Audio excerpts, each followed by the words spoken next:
It is many things to many people. It has been there since the beginning of time. It has multiple uses to different people, and it has many names. Cannabis, marijuana, grass, weed, and all the other code names it has out there. You can call it anything, but I like to refer to it as the holy herb, trying to strip off all the stereotypes attached to its name.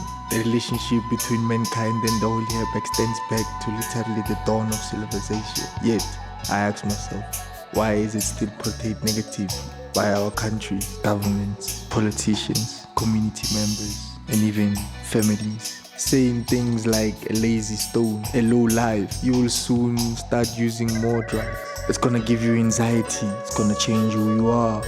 I like to strip off those stereotypes and just say you will be woke. However, I have a friend of mine that can help us unpack this situation and tell us more about cannabis.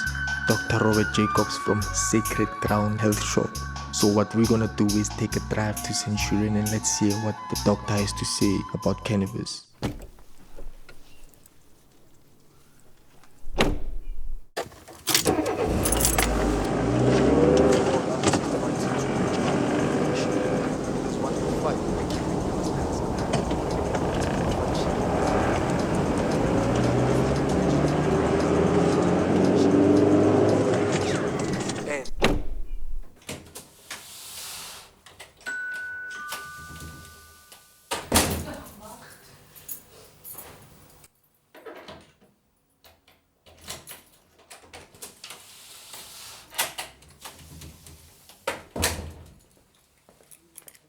So, hi, how are you, Rob? Hi there, my brother. I'm well, and you? Yeah, no, I appreciate you coming to talk to me. Obviously, we want to get the word out as much as possible in terms of, what this plant is for, what it's used for, and, how to approach it, obviously. So I appreciate you coming to talk to me, my brother. One of the questions I have is about the stereotypes that are attached to cannabis, and how would you then deal with those stereotypes? We've been using cannabis. Even as far back as the prehistoric period, they found traces of cannabis in pipes being used, in clay, infused in clay as well, within the pipes themselves. So it's a thing that has always been part of the human nature, or the human culture, the human experience, if you wish to call it that. And it's only now recently, within the last, let's say 60 years, where society started, having a different view on these things. And mostly it comes down to the industrialization of specifically the Americas, where the cannabis plant was a threat to a lot of industries, specifically the textile and the paper industry. So these guys used the leverage and the influence they had within the newspapers to start painting a picture of cannabis users that is very detrimental to the plant itself, thus creating this perception of, if people smoking cannabis, they don't work, and they assault people, and they go after women, and all these very negative things. It was purely a publicity campaign, but it was very successful, because back then the only information people had were the newspapers. So if the newspapers told you something, that was the truth. That was, no one questioned it, no one even thought about it. And luckily we're entering that stage again where the amount of information available to people is broadening their horizons again.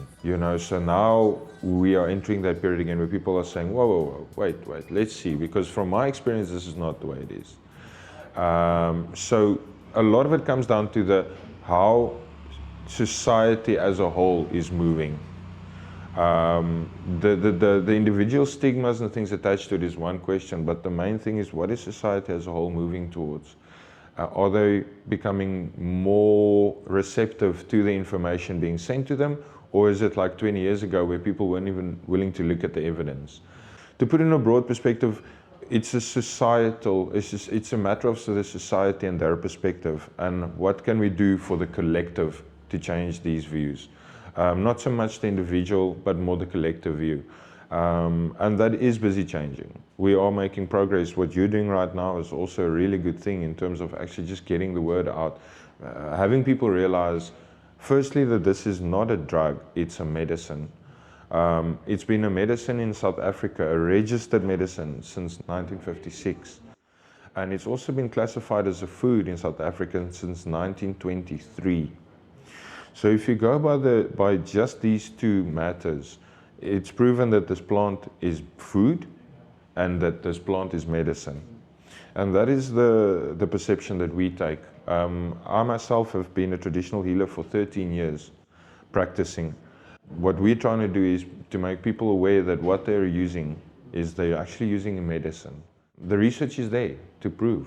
This is not something that we decided. It's been proven for 60 years in this country that even the country believes that this is a medicine. Short answer would be you do what you can to help patients from my perspective, and each patient you help is a referral. That patient will then be your word of mouth. He will be your testimony, because there's nothing better on this earth than personal experience. And that's what we recommend to anybody that has any types of questions or any types of doubts or fears around these things, is go find out for yourself.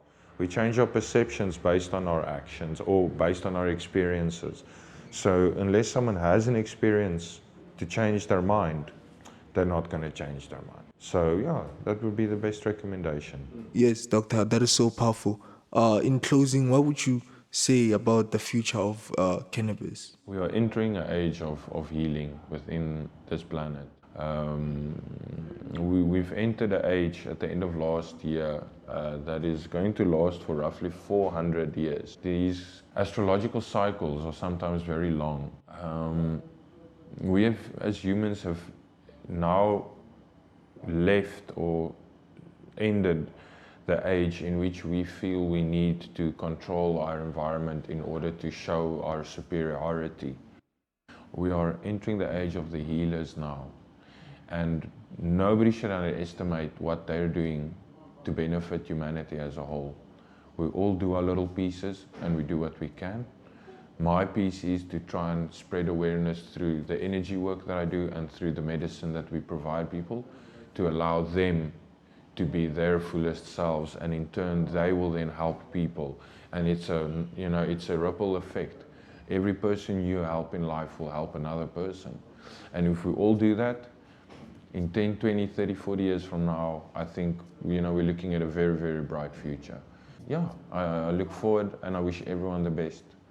Like, much love, Much love. Much love, please. Thank you, Doctor, for those powerful words. Thank you for also welcoming me here at Ghana Park Health Shops. You've heard it from the one and only Dr. Rob, being a traditional healer for 13 years. Stay blessed and let the joy spread.